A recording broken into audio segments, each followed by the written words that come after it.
Welcome, everyone, to the pre-Shavuot 7 talks. So glad everyone has joined us. My name is Yossi Brackman. I'm the director of the Rohr Chabad Center at the University of Chicago, and I will begin our evening. We all have 10 minutes to share an idea that is definitely worth sharing, and I hope you'll enjoy. So a couple of years ago, we went on vacation with the family, and we discovered a website that lists all the offbeat museums in every state. The one we found was in Indianapolis, where we were for a couple of days, and it's a museum dedicated to ceiling fans. You could say it was fantastic. In Wisconsin, by the way, there's a museum dedicated to mustard. This got me thinking. How does a person dedicate their entire life to something like collecting fans or mustard tins? It could only be that whoever this person was, they found this kind of activity meaningful, which got me thinking about how we define meaning and how people go about looking for meaning in their lives. Viktor Frankl wrote his famous book, Man's Search for Meaning. In it, he describes the deep human drive for meaning. And when we find meaning, a person can survive even the horrors of the Holocaust. However, I'm not convinced that he meant collecting mustard tins. You see, the problem with the looking for meaning idea is that meaning is very subjective. What I find meaningful is not necessarily the same thing that you find meaningful. And so we look at someone else and think what they have will be meaningful to me, but it often turns out that it isn't. This explains why so many of us search our entire lives for that elusive, meaningful something.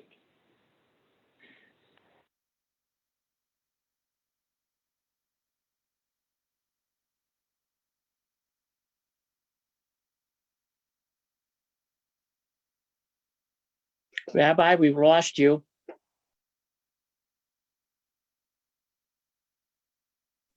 Rabbi, the sound on your end is lost. My apologies. Where did we lose me? Oh, no. Joys of We lost you about a minute ago. Okay. My apologies, everybody. The problem with looking for meaning idea is that meaning is very subjective. What I find meaningful is not necessarily the same thing that you find meaningful. And so we look at someone else and think that what they have will be meaningful to me, but it often turns out that it isn't. Which explains why so many of us search our entire lives for that elusive, meaningful something. And I believe we need to stop asking what is meaningful to me and ask a very different question. We have to ask, what is my purpose? Which brings me to the holiday of Purim. I know the upcoming holiday is Shavuot, but hear me out. Parenthetically, the Talmud in Tractate Shabbos 88a explains that while the Jews accepted the Torah at Sinai, that was only the beginning. The affirmation of that acceptance took place at the time of Purim. So there's a connection if we need one. But anyway, the book of Esther describes how Haman plotted to kill the Jews, and Mordechai took to prayer, fasting, wearing sackcloth and ashes. When Queen Esther finds out, she asks, Mordechai, what's going on? And he tells her about Haman's plot, and then says, you need to go to King Ahasuerus and beseech him to rescind this decree. Esther is reluctant, because Ahasuerus has a rule that anyone who appears to the king without having been called in the past 30 days will be killed unless he extends his golden scepter. Esther had not been called the past 30 days.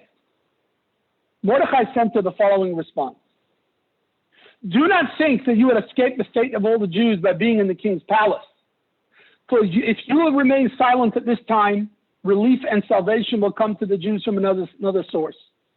You and the house of your father will be lost. And who knows if it is not for just such a time that you reach this royal position. Let's dissect that for a minute. Point number one. Mordechai makes 3 points. Point number one, do not think that you will escape the fate of all the Jews by being in the king's palace.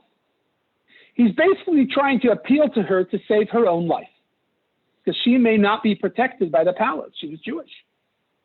Point number two, he says, for if you will remain silent at this time, relief and salvation will come to the Jews from another source, and you and your house of your father will be lost. He's appealing to what she might find meaningful and heroic. That the Jews will be saved anyway, you'll be lost. Maybe he means instead of being a hero, you'll go down in history as not acting on behalf of the people. But if she goes to Achashverosh, she will be the one to save the Jews, not someone else. Then he says point number three. He introduces something else entirely. He says this may just be the purpose for why you became the queen to begin with. You may gain nothing from this, but this is your purpose. Esther gets it. She tells Mordechai that she, his staff, will fast for 3 days, and she asks that all the Jews will do the same. And she says, if I will perish, I will perish.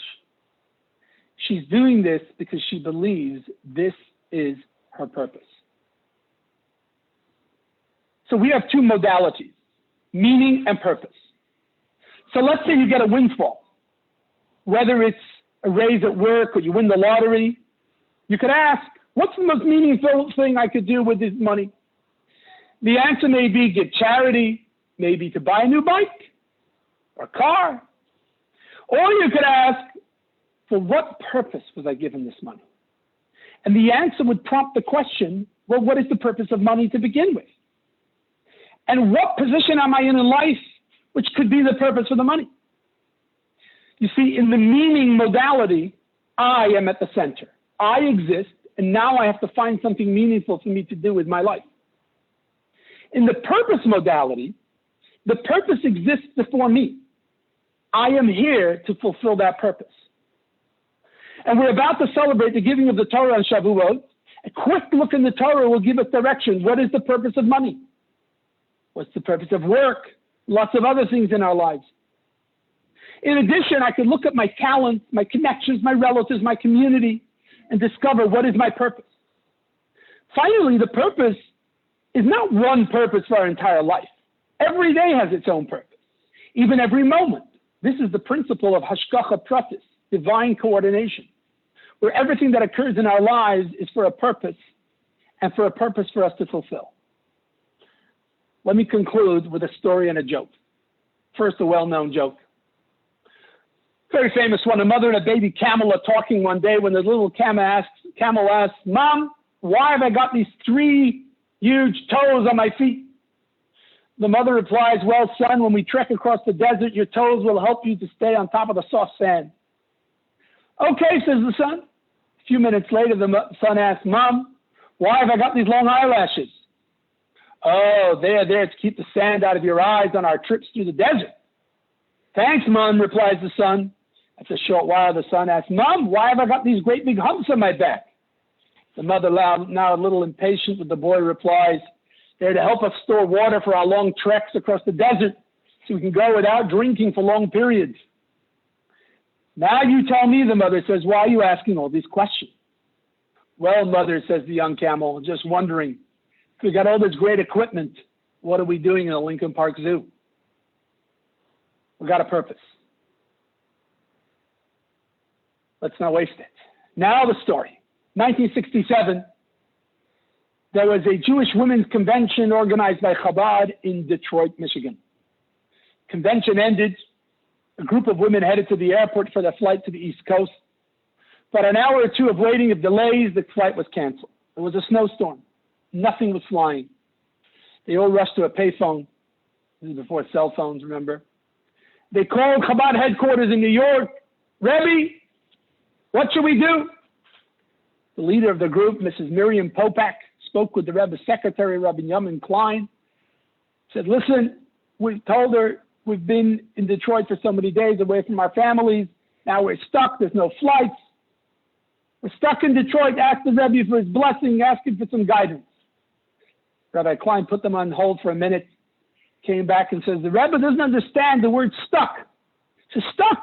She said, stuck means you can't go. She says, no. The Rebbe knows what the word stuck is. The Rebbe says the Jew is never stuck. The women got the message. They rose to the occasion. They started running around the airport, and they gave out Shabbat candles and pamphlets and all sorts of things to reach out to Jewish women right there in Detroit airport. As far as the Rebbe was concerned, there was no such thing as stuck. Wherever you are, there's a purpose, and it's where you're supposed to be. I wish you a Chag Sameach, a good Yom Tov.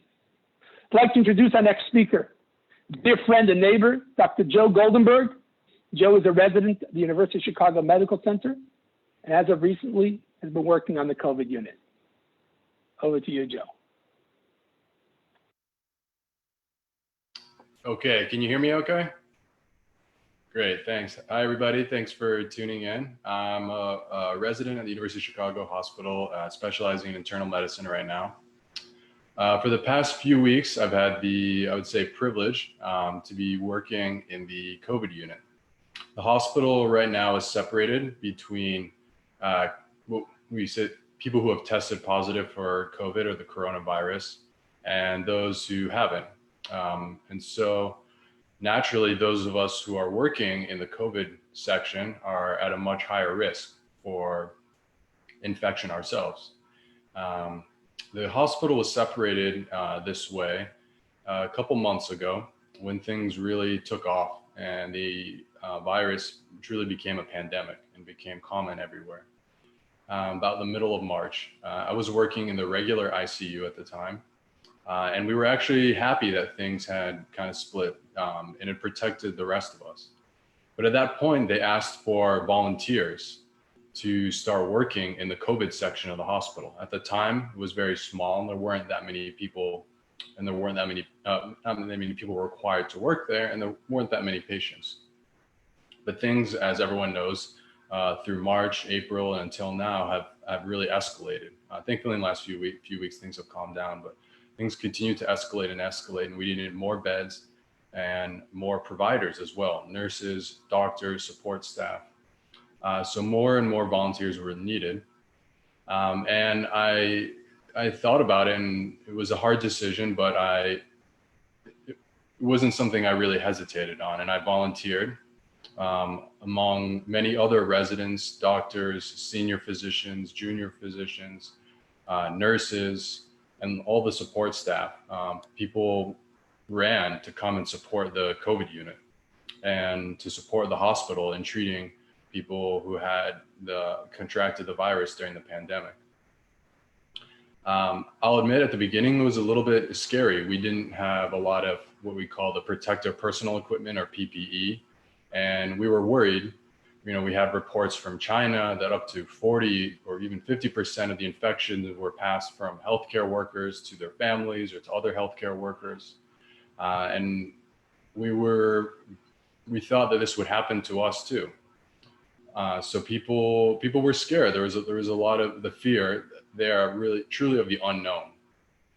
And so we went to do this, but we, in the back of our minds, we knew that something could happen. And so I remember on the first day that I was working there, one of the other residents, who's a good friend of mine, he said, we're going to take this thing, and he's like, we're going to war. When a soldier goes to war, they go there with, a sense of purpose. And I'm going to touch on that and kind of tie into what the rabbi was saying. But our own lives and our own safety was at risk, not as much certainly as a soldier, but we knew we were putting ourselves at risk. But people went to do that, and I think it gave a lot of us a sense of purpose. So the rabbi talked about the difference between purpose and meaning, and I think a lot of us found a purpose in this. And I differentiate that a little bit because meaning, we can find meaning in lots of things, you know, and lots of people who work in healthcare, nurses, doctors, everybody, they find meaning in what they do. But I think now we found, now that the stakes were higher, so to speak, we found a purpose. And the reason why I say purpose is because this was voluntary for us, but people didn't turn this down. We saw this as a duty. And this duty came with a sense of feeling of an obligation. We went into this profession, not just doctors, but everybody who works in the hospital, to help people. We can make money doing lots of different things, probably more money, frankly, doing lots of other things. But we work in the hospital to help people specifically for that reason. And so there's no greater time that people we felt needed our help than now, despite the own personal risk to ourselves. So this sense of duty gave a lot of us a purpose. And really it came at a sense of sacrifice for many different people. For myself, I can share a personal story that we have a young child at home and family members who care for the child. And so to protect them, I, when I'm working the COVID unit, stay away, stay elsewhere. Thanks very much to the generosity. I can give a shout out to the rabbi and the Chabad that they were hosting me and allowing me to stay away from the family, as well as undergraduate students at the University of Chicago have also offered their apartment to me. And I know many other doctors and nurses who have done this, who made this sacrifice to separate themselves from their family while they're working in the coronavirus or the COVID unit to prevent the spread in case we ourselves get sick, so we don't bring it outside the hospital. That if we were to get sick, we wouldn't get our family sick, our loved ones sick, or those who are at risk. And I think this emboldens us and gives us a greater sense of duty. And so I was kind of looking up online, trying to find some Jewish ideas that apply to this sense of duty. And I found something interesting I saw in the Talmud that said, and I'll read it because I wrote it down so I don't forget it, that written in one of the sections of the Talmud that deals with damages, Bava Kama, not sure how it's relevant to medicine, but it gave an interesting quote that greater is he who performs an action because he is commanded than he who performs the same action without being commanded, which I found peculiar. The person who brought this to our attention in this article made the note that someone who performs something because they're not commanded is finding a great deal of pleasure in that.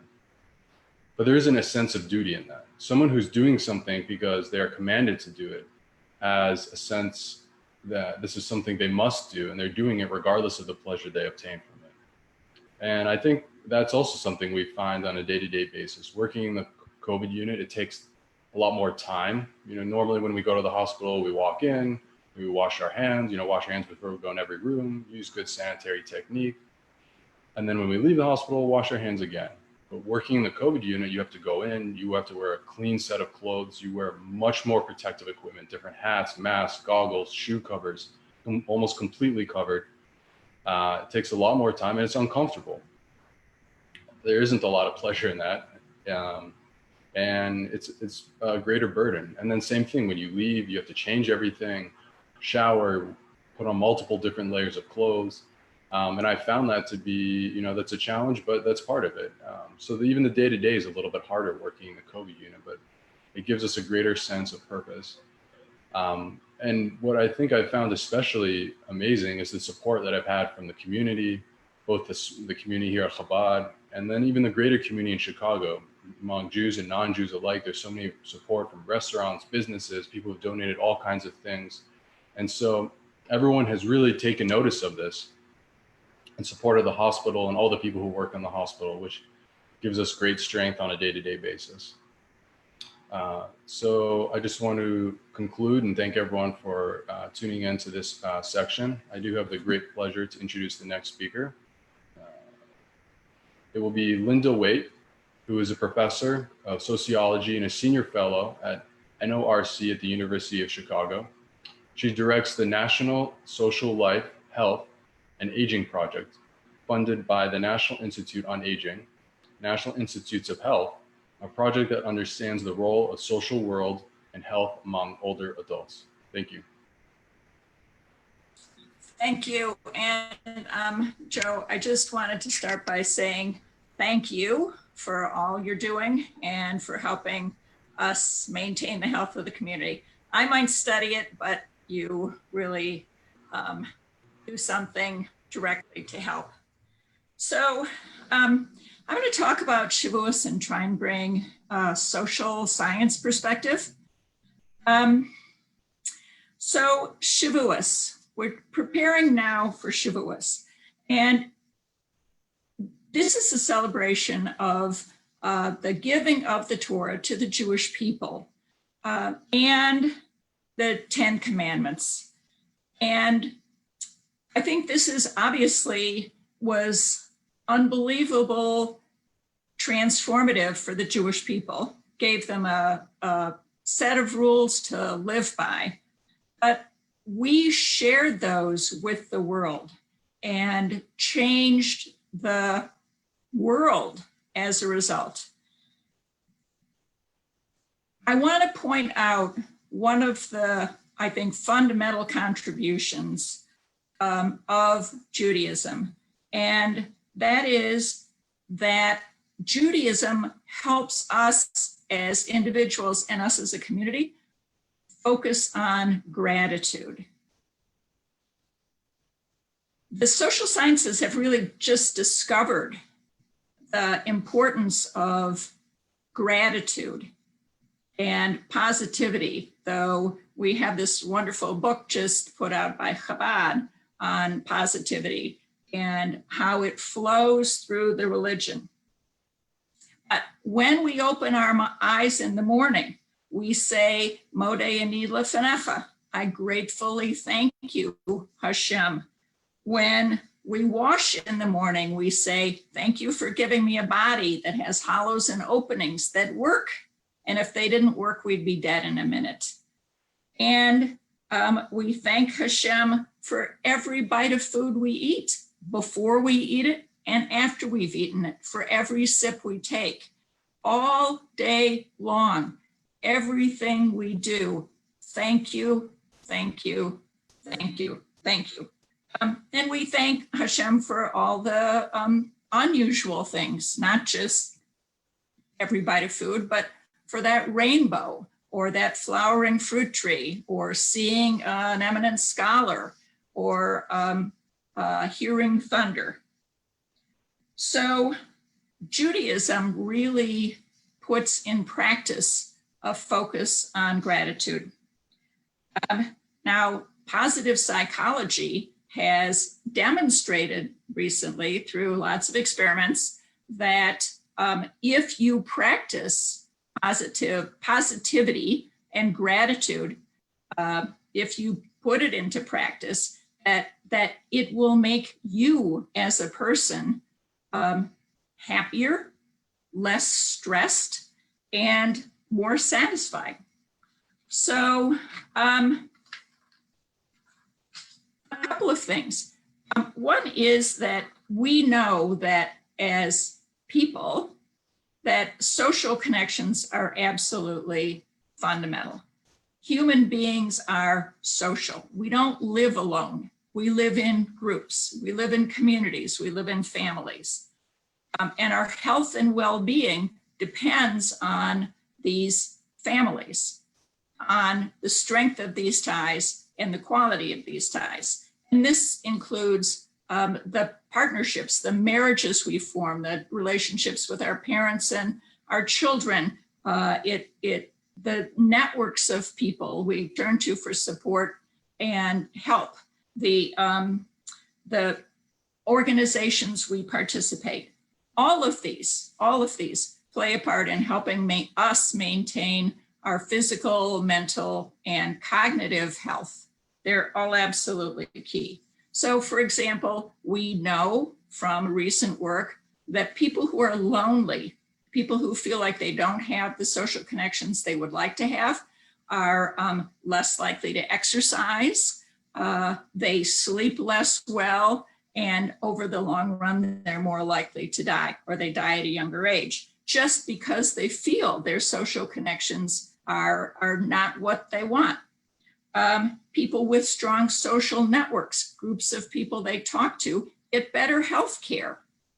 I've shown that in some of my work. they also help with lots of other things, like family relationships.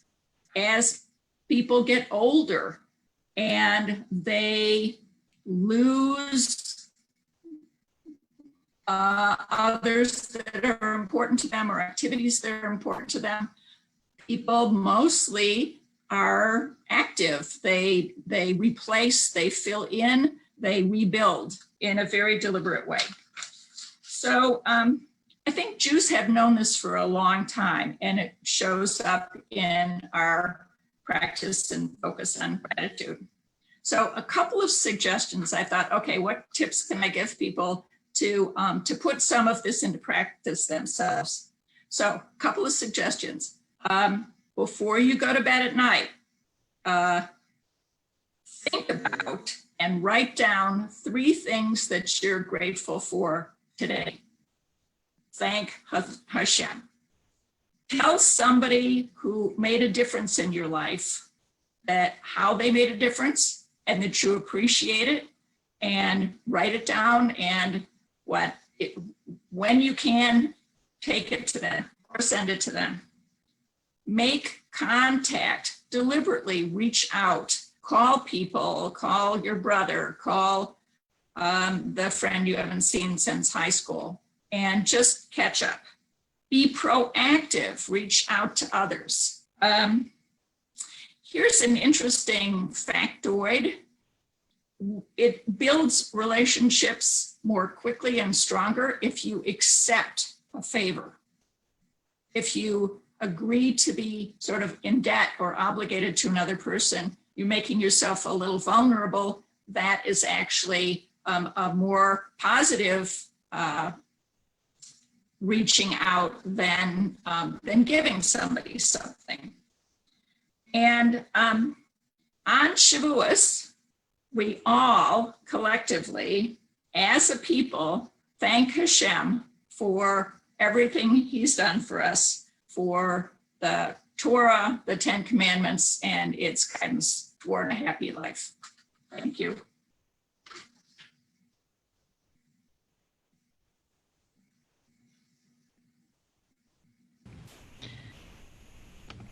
Thank you, Professor Waite. That was fascinating. Everyone knows how much. Sorry? Okay. Everyone knows how much our culture loves a good controversy or a juicy scandal. A leader who's caught red-handed, we revel in taking him down. We just can't get enough of the media frenzy that follows. We've all seen those juicy, provocative headlines about politicians, famous athletes, wealthy philanthropists, rabbis, you name it. The more well-known somebody may be, the more prominent the title they hold, the more exciting it is to read and follow every bit of info that comes out of the hot story. So with that backdrop, let's dive right into one of the most shocking narratives in all of the big biblical text. That's, of course, the story of King David and Bathsheba. David HaMelech, King David, is one of the most prominent figures in all of Jewish tradition. He was a mighty warrior, a fearless leader, and accomplished great things during his 40-year reign as king of Israel. One evening, King David is taking a stroll on the rooftop of his royal palace.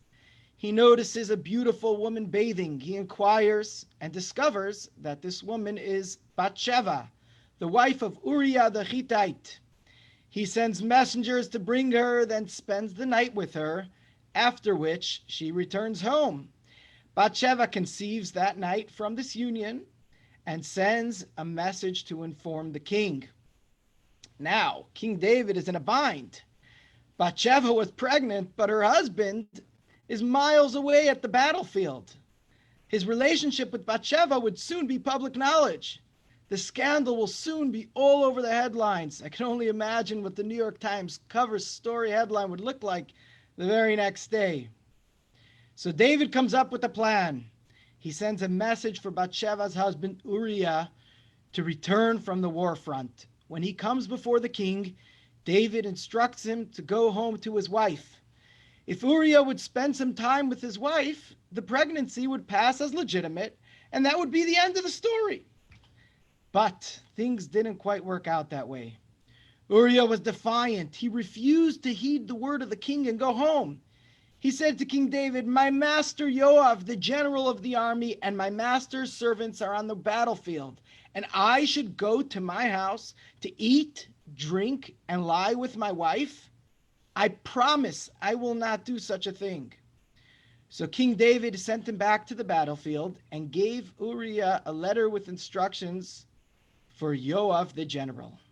In it he wrote, "Station Uriah at the forefront of the fiercest battle and withdraw from behind him so that he will die."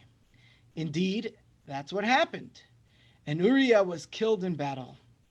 Bathsheba heard the terrible news. She grieved and mourned her husband's death. Once the mourning period was over, the king sent for Bathsheba. They married, and sure enough, a son was born to them. That's the story. A shocking story. Seems like adultery, murder conspiracy. This is like the best of Hollywood, only it's in Tanakh. What makes this story so remarkable is not so much that it involves an ancient king who apparently is guilty of a heinous behavior. There's many stories like that all throughout the biblical text.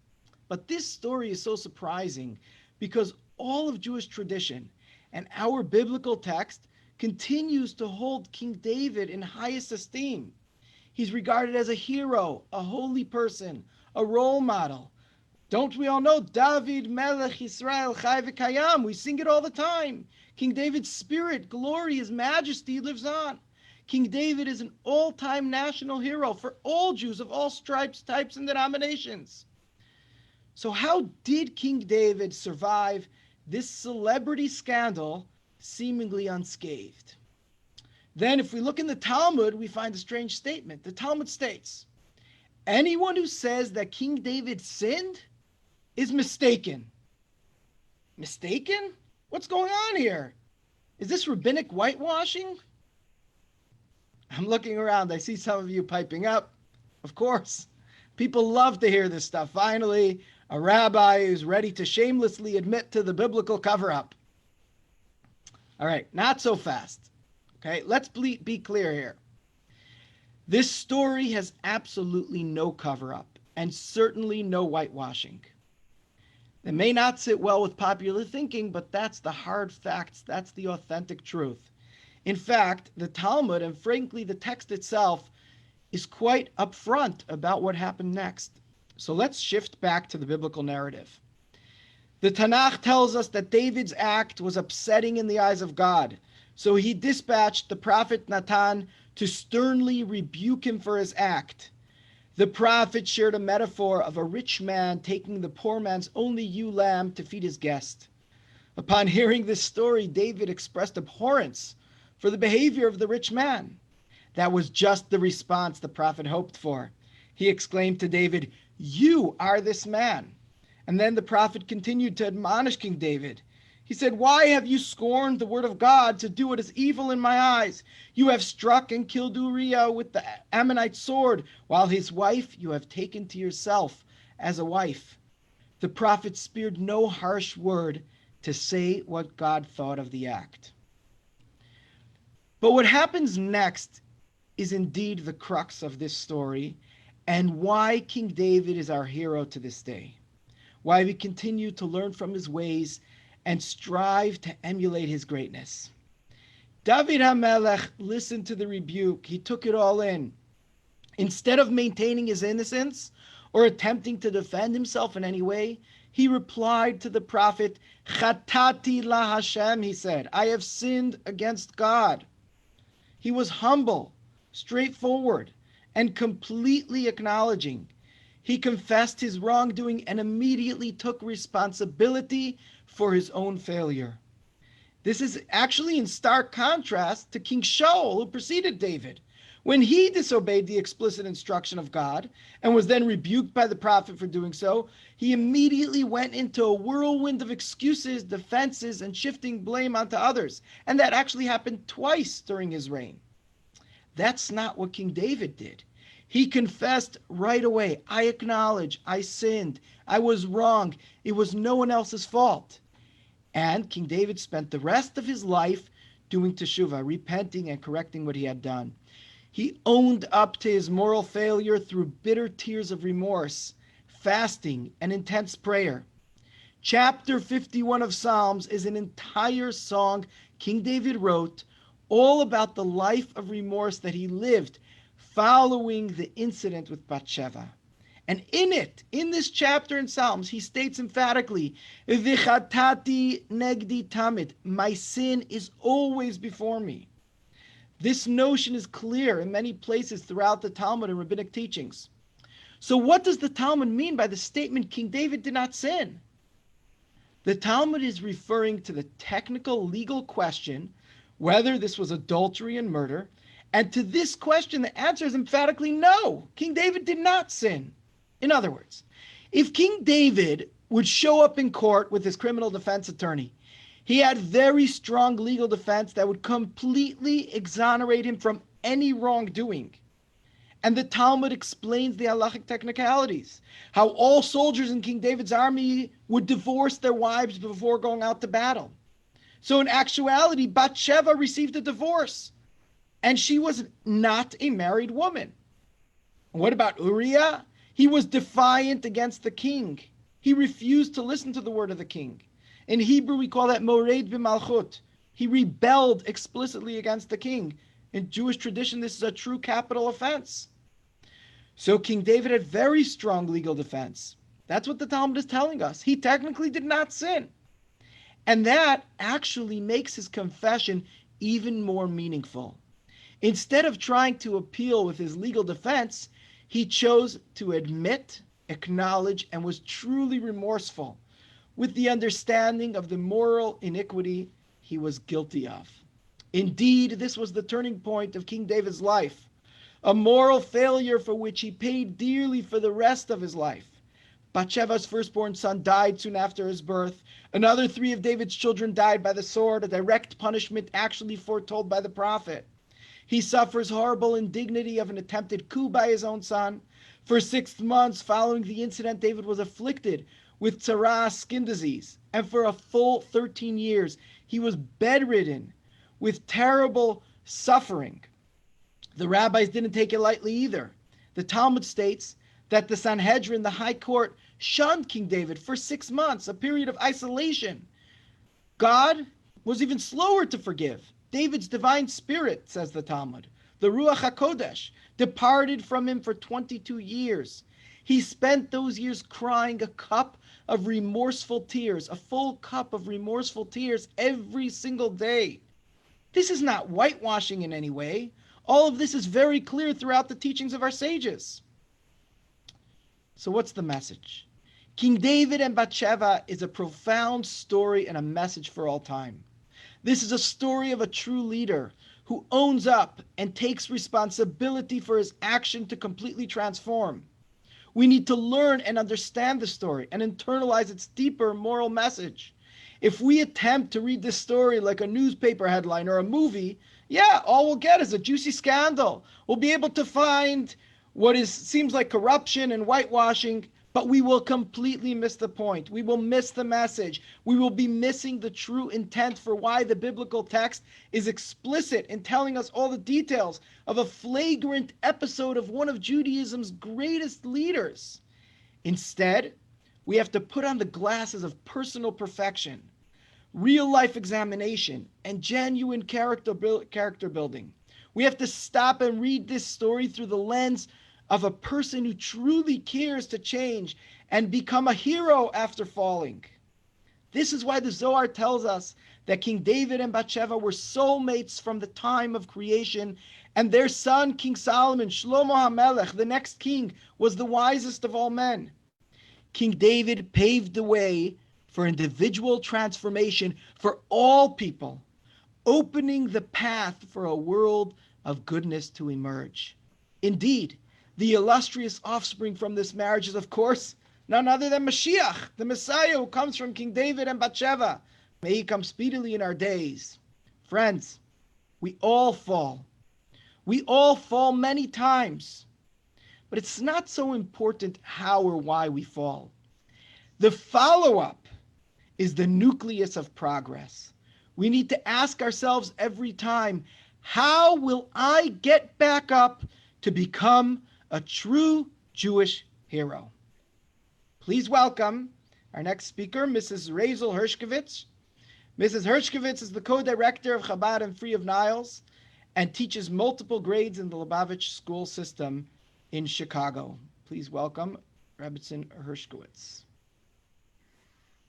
Hi, everybody. It's been very interesting to hear. I especially was interested in hearing Meir, one of my former students. Okay, so the story of Ruth is one of the most famous stories in the Tanakh, the Bible, but let's recap it quickly. The story is of a family which leaves the land of Israel to settle in Moab. There, evil fortune overtakes them. The husband and 2 sons die, and the widow, Naomi, is left alone with her Moabite daughter-in-laws. They also lost all of their money. Whatever they came with, they lost. Naomi decides to return to her own country, but one of the daughter-in-laws, Ruth, refuses to part from her, proclaiming her loyalty and devotion. They return to Beit Lechem, and there Boaz, a relative of Naomi, befriends them and encourages Ruth to collect the gleanings from his field after the threshers come through. And at the end, Boaz marries Ruth according to Jewish law and tradition. And the book of Ruth ends with the birth of a child to Ruth and Boaz. This child was the grandfather of King David. And one of the reasons that we read the book of Ruth on Shavuot is because Shavuot is the birthday and yahrzeit of King David. But now let's go back to a crucial part of the story. Naomi is widowed and impoverished. She's getting ready to go back to Israel. Her 2 daughter-in-laws, Orpah, in one case famously misspelled as Ophrah, and Ruth accompany her. They go to the outskirts of their town, and Naomi encourages them to go back to their own homes. Go back. Thank you very much for accompanying me, but go back. But they say no, and they go even further. And when they go further, she again stops and says, please go to your own homes, go back to your lives. I have nothing to give you. Go back to Moab and go back to where you came from. And at this point, Orpah leaves. She kisses Naomi goodbye and leaves, but Ruth stays with her. And Naomi says, why are you staying with me? I have no other children. I have no husband. I have no money. I don't have anything. Why do you want to stay with me? You're a princess. Go back to the life that you're used to. And here Ruth answers with probably one of the most quoted verses in Tanakh, which is, where you go, I will go. Where you lodge, I will lodge. Your people are my people, and your God is my God. Where you die, I will die, and there I shall be buried. I'm so close to you that if you die, I will probably die at the same time. So these statements are very interesting statements. They each represent a different aspect of Judaism that Naomi felt would be difficult for somebody raised in the immoral society of Moab. Their laws of Shabbos, modesty, mezuzahs, which are a sign that Hashem's always with us, sacrifices only in the sanctuary, and only one God, not a God for rain and a God for the grain and all these different types of gods, but only one God.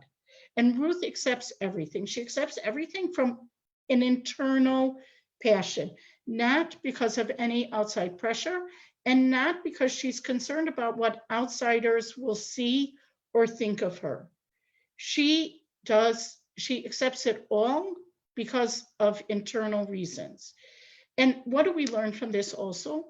Until today, if a potential convert comes to a Jewish rabbinic court and wants to convert, the convert will be sent away 3 times. They will be accepted on the 3rd time, just like Naomi tried to do to Ruth. So when they go back to Beit Lechem. But here the Megillah uses very interesting language, return. We know that Naomi is returning. She's returning home. She lived in Beit Lechem. She's going back to Beit Lechem. But why does it say that Ruth is returning with her? Why does it say that Ruth is returning? Ruth's not from there. She's from Moab. She's going to Beis Lechem for the first time. So why does it say that? And it says it because her soul is returning. Her soul is returning to where it originated from. Our sages tell us that the souls of all future converts were together with all the people with the whole Jewish nation and all the souls of future Jewish nation. We were all together at Har Sinai. We were all together to get the Torah. So Ruth is also returning. Her soul is returning to its source. When they get back to Beit Lechem, people don't recognize Naomi. And one of them says, an older woman says, I'm an old lady, I could say whatever I think. Hazos Naomi, is this Naomi? The Naomi I remember from so long ago left. She left with a husband, she left with children, she left with wagons, she left with a lot of belongings. And now she's coming back with this strange woman at her side. Is this Naomi? And Naomi says, yes, but please don't call me Naomi, which means pleasantness. Please call me Mara, which means bitterness. And in this whole conversation and how Naomi's so bitter about her life and everything else, Ruth is standing there quietly. Ruth doesn't say anything, but Ruth is a princess. She's used to having honor and recognition and everything. And here she gave it all up in order to be part of the Jewish nation. She was willing to give up honor, recognition, and everything else. So Ruth is, in a way, the quintessential convert, that she's converting not because of any type of special recognition she could give. In another society, in another way, if somebody would come and say, I want to convert, they would give a big party to a princess or to somebody who wants to convert. Wow, this is great. We're so we welcome you, everything you. And here, not only does nobody welcome her, they barely even talk to her. And until Boaz clarifies that law that a Moabite woman could convert, and that it doesn't apply, that the law of Moab, that somebody from the nation of Moab could convert, until that law is clarified that a Moabite woman can convert, nobody even wants to go near her. So she really did give it up. So our sages tell us that these converts are equal to anybody, or maybe even a little bit above, people who are born Jewish. Why? Because they're not converting because they think they could get the wealth of the Jews or the status of the Jews or anything like that. In fact, when a convert comes to the Beis Din has to say, are you sure you want to join us? You know, we've been persecuted and expelled from here and expelled from there.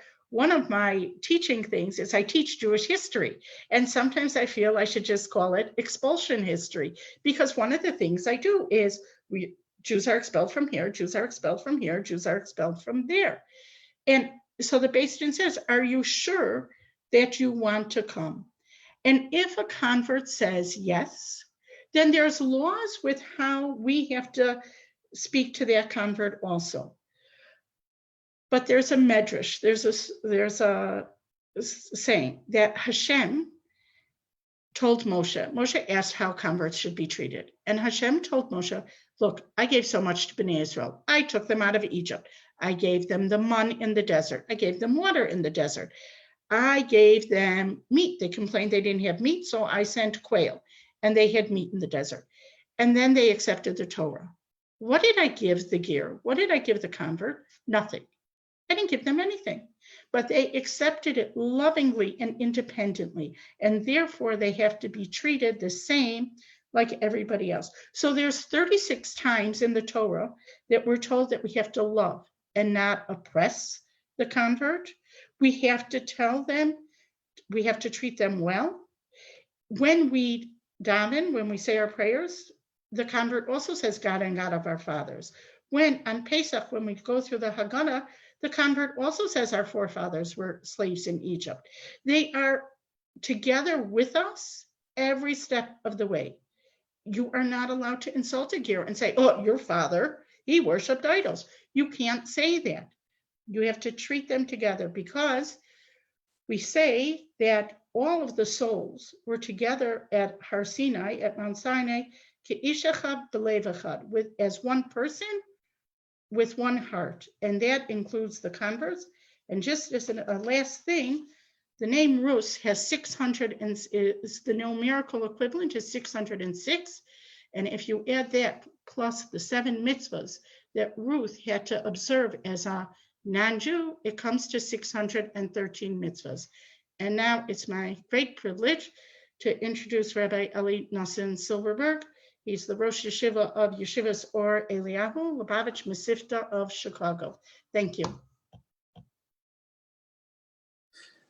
Thank you very much, Mrs. Hershkovitz, and thank you to all the rabbis behind this wonderful program. I have to admit, I don't think that I paid any more than any of the previous or later speakers tonight. And nevertheless, somehow I got the best topic. So I'm very grateful for that. The topic I was given is the gift of Torah, which is all about what the holiday that we celebrate the end of this week is. As we know, Thursday night and Friday, we celebrate the great Yom Tov, the great holiday of Shavuot, which commemorates, it's 3,332 years ago, since we stood at Mount Sinai and received the Torah from God. And yet the name that the holiday is most known for, aside from Shavuot, is the day of Matan Torah. Matan comes from the Hebrew word matana, which is a gift, and therefore means the gift of Torah. And truly, we look at Torah as a gift, and not just as any gift, but the greatest gift that God gave us. When we study and we finish a tractate, whether of the Talmud or the Mishnah, we make a celebration. When we finish reading a part of the Torah in the synagogue, again, we make a celebration. And perhaps the happiest day of the year is Simchat Torah, where we dance and celebrate throughout the day because we finished reading the Torah once again. So yes, as Jewish people, we look at the Torah as this great gift of God, a gift to be cherished, a gift to be appreciated, and a gift to be celebrated. So much so, every morning in our prayers, we make a special section of Birchat HaTorah, brachot, blessings, thanking God and praising God for this wonderful gift that he gave to us. But why? Why is it such a great gift? And of course, there are many answers to this question and many correct angles how to see this from. I want to discuss with you 3 simple, great angles of why Torah is indeed such a great gift. Number 1, the fact that we're doing this class tonight in such an unusual and unprecedented way is, of course, because of the times that we're living in, difficult times, unusual times, and times that we were not in any way really prepared for. The coronavirus with all of its effects. In my family alone, we lost a grandfather to this virus, and the family of the Jewish people and the family of the world has lost so many, and life is upside down for so many people. But perhaps one of the greatest difficulties of this time is the lack of clarity of what exactly are we supposed to be doing or not to be doing. We hear to stay home. We're told perhaps we should be going out, maybe to gatherings of 10 people, maybe more, maybe with masks, maybe with gloves, maybe not with gloves. Maybe this medicine might work and maybe it won't. We're bombarded with different suggestions of what's right and what's wrong. If only we would really know, if only somebody would tell us, if only the one who made the virus would say, well, this is the way out of it, we would do anything to follow. We would be so thankful and grateful for the instructions of exactly what should we do. The word Torah, the Hebrew word Torah, means instruction. God created a world. He created a beautiful, great, magnificent, and massive world. He created all different types of beings, and he created a human being, the wisest of all beings. But what's the plan? What's the purpose? Why am I here? What should I do? How do I go about fulfilling the plan of creation, the plan of my birth? What's my plan? That's what Torah is. Torah is hora'ah, a teaching, an instruction guide, an instruction manual. As a young father getting toys for my children and trying to put them together, and I'm no builder. I learned very quickly the importance of following the guide. If you want this toy to come out looking anything similar to what it looked like on the cover of the box, you have to follow the instruction guide of the one who made the toy. Hashem made the world, made people, and gave us his instruction. And perhaps that's one of the greatest gifts of Torah. A person who uses Torah as their bedrock for life, for instruction, is never at a loss for what am I supposed to do? Why am I here? What's my mission? And how am I supposed to get there? That's number one in the gift of Torah. Let's go to number two. So Hashem could have given us an instruction guide and say, do this and don't do that. Do this and don't do that. 613 mitzvahs and many rabbinic injunctions. We could have just had do's and don'ts. He didn't have to explain why does this work, or how does this work, or what's the deeper meaning behind things. In fact, in most instruction manuals, it's just do's and don'ts. They're not interested in explaining to us why or how this works, just what to do to make it work. And here comes the other astounding gift that God gave us in his Torah. Not only did he give us mitzvahs, not only did he tell us what to do, he told us why. He said, let's discuss, let's explain. We're called the people of the book, not because we just read what to do, but because we have thousands or tens of thousands or hundreds of thousands of books of Torah in the Jewish library that discuss behind the scenes of every mitzvah. What does it mean? Why does it mean? What's the deeper meaning? And where does it come from in the verses? And so on and so forth. Years and years, endless amount of study, of material to study and learn. So God said, I don't just want to tell you what to do to make things work. I want you to understand. I want to discuss this with you. Come, let's learn Torah. It's interesting. There are mitzvahs that we don't fully understand, but there are mitzvahs that we do. They're typically called mishpatim. Mishpatim are the mitzvahs that are very, very logical, and there's so much to learn and understand about them. There's one Torah portion that's called mishpatim. It's Torah portion number 18.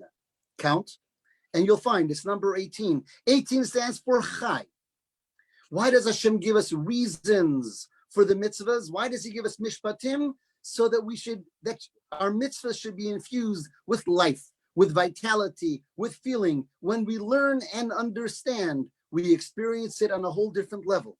And God gives us the gift of understanding, the gift of Torah, where he says, don't just listen to me. Let's learn, let's understand what my thoughts are, what my plans are, and why.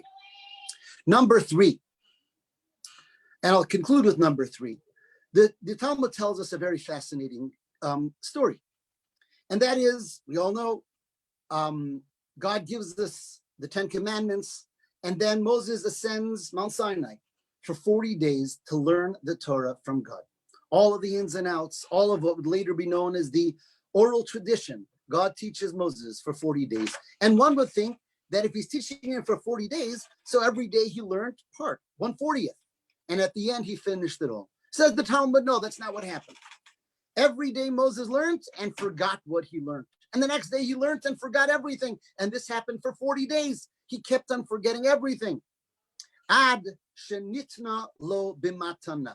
Until God gave him the gift of the ability of retention to be able to retain the Torah. And the question is, why was Moshe forgetting everything every day? I mean, we all forget some things, sometimes, many things, but everything and every day. And Moses, why was he being so forgetful? Why did the retention of Torah have to be given as a gift? And the Rebbe explains. He says, Torah has the wisdom of Torah, the logic of Torah, the intellect of Torah. Yeah, Moshe can handle that. But by the giving of Torah, God was giving something so much more than that. He was investing his very self, his very essence into the wisdom of his Torah. The Talmud tells us that the first word of the 10 Commandments is Anochi, which is an acronym for, in Aramaic, Ana, Nafshi, Ktavit, Yahavit. I, my essence, and giving myself into the writings, says God. When you learn some of the Torah, You're not just getting to know me intellectually. You're not just picking up an idea. You're actually capturing the essence of God himself, who's enclosed himself in those holy words of Torah. When the essence of God is enclosed in those words, even a mind as great as Moses could not handle it, could not grasp it, and could not hold on to it. Till God gave him the gift of Torah. The gift that the human, limited, finite mind should not only be able to enjoy the beautiful concepts of Torah, but should be able to grasp what's embedded within Torah, God himself. That's the ultimate gift of Torah. And as we get ready to receive the Torah once again this year on Shavuot, it's a time to appreciate once again this amazing gift of God on every level. The gift of understanding, the gift of direction and instruction, understanding the direction and instruction, and the gift of God himself, rededicating ourselves to that gift, rededicating ourselves to increased study of Torah, appreciation of Torah, and to be worthy of more and more revelation of this greatest of divine gifts. It's my pleasure to call upon my colleague, Rabbi Shalom Ber Notik of Chabad. Thanks, Rabbi Silverberg. So our question for tonight is why? Why write it all down? Why should there be an oral Torah and an oral component separate from the written Torah? If we're writing it, why not write it all? So the question is indeed why, but before we can explain why, we need to talk about the what. What is the oral Torah and where does the oral Torah come from? So contrary to common misconception, the Torah does not begin and end with the 10 commandments God gave us at Mount Sinai. It also does not begin and end with the full Chumash, all the 5 books of Moses, and it does not even begin and end with all of the Tanakh, with all the 24 books that make up the full Bible. Along with the written text of the Torah, God gave Moshe explanation, additional oral information, details, application, background, and much more to get us through the text, the often ambiguous text. Moshe taught this information to the people using a very sophisticated system of teaching this to everyone and ensuring they would retain it. And it was since been transmitted from teacher to student, from generation to generation, all the way till this very day. So the oral Torah begins with what Moshe was taught by God himself orally in addition to what was written.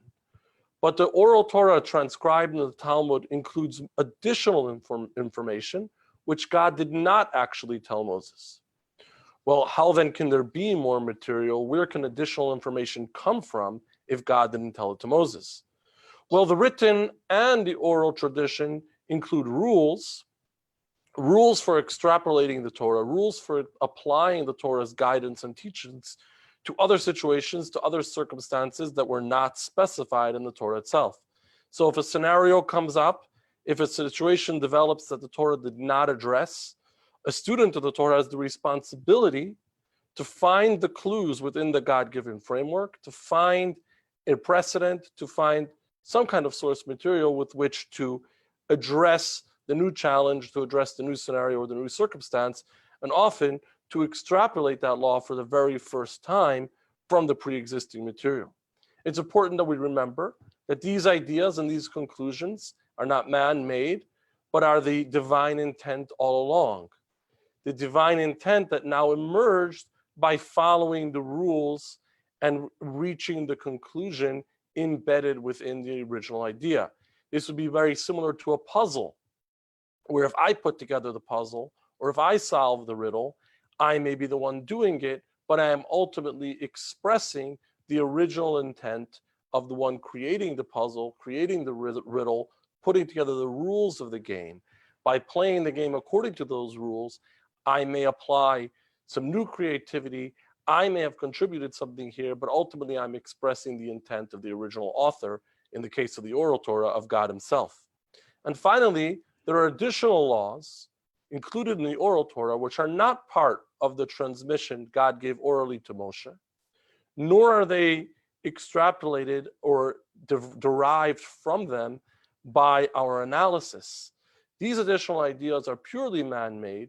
These are rabbinic laws created by the Torah's responsibility to protect the Torah, to ensure that we safeguard its observance and do it right today and for generations to come. Now, this is not the time to prove the authenticity, to prove how the Torah itself supports the concept of the oral Torah and of all of its components. This is not the time to answer the skeptic who may, for one reason or another, be inclined to accept that the written Torah was given by God, but not the oral transmission. Suffice it to say that within the written text, which somehow is more universally accepted, within the written text, we can find evidence proving the existence of the oral communication of God to Moses, as well as the responsibility to derive further laws, as well as the authority and responsibility of the sages to enact ordinances as needed. So now we know what the oral Torah actually is. But our question still remains, why? Why should there be an oral component to the law? Why should there be a part of the law which is not included in the text? If there is a text, which there obviously is, why is the text incomplete? Did God run out of paper, or in this case, parchment? Did God run out of ink? I know that tonight I was given 10 minutes and 10 minutes only. Did they do the same to God? Did God run out of time? If there's more information or more information to develop, why couldn't God include it in the original book? In other words, why didn't God just write it all down? So there's many explanations for this. Or better put, there are many benefits to having the oral system, to having a multifaceted system, which includes this oral component and includes this further analysis and development of the law. Some of these ideas are discussed in various Jewish sources. For example, relying on a book exclusively, relying only on a text, creates unclarity and debate, confusion down the line. Just look at the Constitution in this country, only 240 or so years old, and there's plenty of room for debate already over the original intent. I won't get political about some of those debates and which amendments get more tossed around and which are more generally understood, but within only 2 centuries, we've already got plenty of confusion. What did the author mean? Because in our case, because in the case of the Torah has always been and can only be studied with its oral counterpart, with the oral information packaged along with it, we are ensured of understanding the Torah's intent in previous generations, today, and really forever. Another benefit of a mixed system of part written and part oral is that relying on a book can make students complacent. I know personally, when I was still in yeshiva, when I was in the school, if I would write notes that were too good, they were a problem. They were a liability because they're in the notes. They're not in my brain. If the student is able to rely on the text, the student doesn't feel obliged to really invest and apply him or herself to the study. There's always a text to fall back on. The Torah was designed in such a way where we must, and the Jewish people have, diligently applied themselves to the study to the point where you must really be there and be involved, otherwise it will be forgotten. And of course, a very strong argument can be made that it's not possible to include every future scenario in the original text, and there must be some kind of system to further extrapolate it. And again, there are many more reasons to explain the benefits of an oral tradition and a system which combines both the written and the oral. But really what I find to be the most powerful, what I find to be the most personal and meaningful explanation to the design of the Torah with its oral text and all of its oral tradition and all of its components was taught us by King Solomon, by Shlomo HaMelech in Shir HaShirim in the Song of Songs. Because Shlomo HaMelech says that Shavuot, the holiday of the giving of the Torah, is God's wedding day. Yom Chatunasai, God's wedding day. Now, wedding day, what kind of wedding would that be? What kind of marriage? Is God's giving of the Torah, God's marriage with us, with the Jewish people? What would that mean? As far as most of us know, the Mount Sinai was just a fiery display, and God shouting out, "Thou shalt and thou shalt not," and you better toe the line, and the Jewish people are just saying, yes, sir, and moving on. What kind of marriage, what kind of relationship of equals would that be? I mean, I know there are some people who tend to see relationships in that kind of dominant, one-sided way, but it usually doesn't end very well. What does it mean that the giving of the Torah is our marriage with God? Yom Chatunaso, the holiday we're about to celebrate on Shavuot, is God's marriage with the Jewish people. Well, Shlomo HaMelech, King Solomon, is actually teaching us something very profound and giving us a deeper appreciation for the Torah as a whole. The giving of the Torah is not just transmission of information, although it's obviously that. The giving of the Torah is divine communication. And communication, by definition, is bridging a gap between the two parties. Before A communicated with B, there was no connection between the two. Once communication has taken place, there now is a connection, there now is a relationship between the two. Matan Torah, the giving of the Torah at Mount Sinai, is not just God sharing divine data with the world, but communicating with the world, making the world more divine. Before the Torah was given, we were more distant from God. God's presence wasn't found within the world. After the Torah was given, after we have that gift, we were given the possibility to find God and really express God in the world we're in. Really, the giving of the Torah is the beginning of a process, which culminates with the coming of Mashiach. Whereas we study the Torah, when we apply the lessons of the Torah each and every day, each and every year, each and every generation, we make ourselves and the world around us more divine.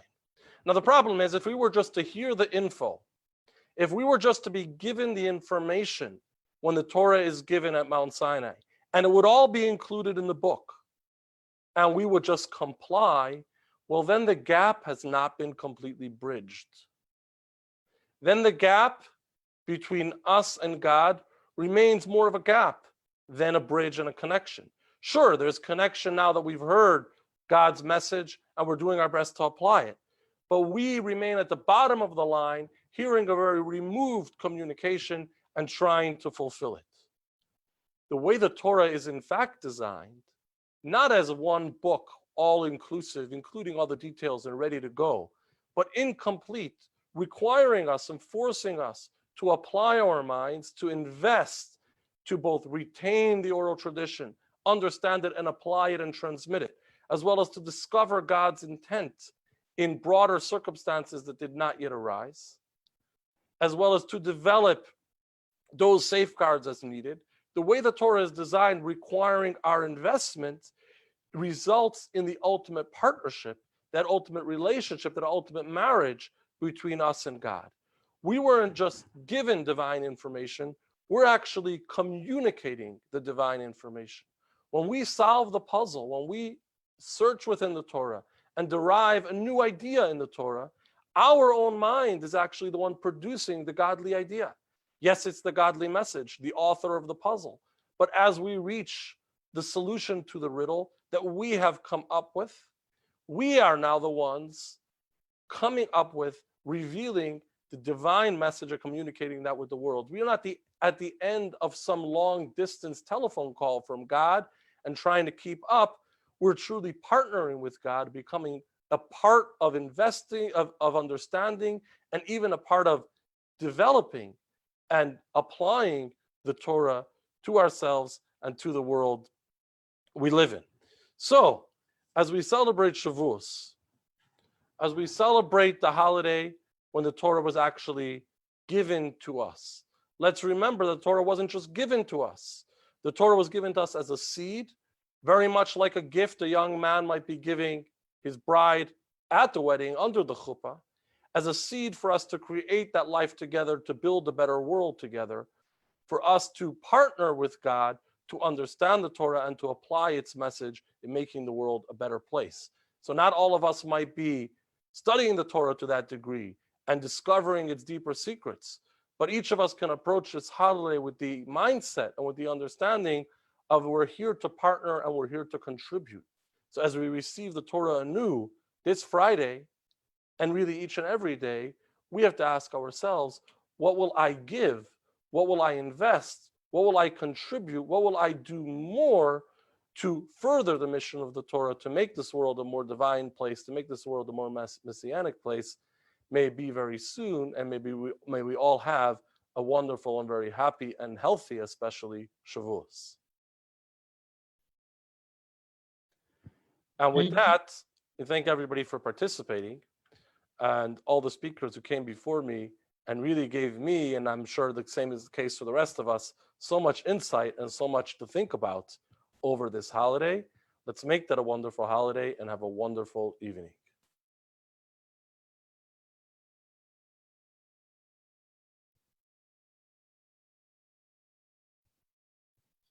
Thank you, Rabbi Neltik. This concludes our program. Thank you, everyone, for joining. And if you have any questions, feel free to contact your local Chabad house. Everyone for taking the time to participate, speakers, and everyone who joined online. Wonderful. Have a wonderful Yom Tov. Chag Sameach.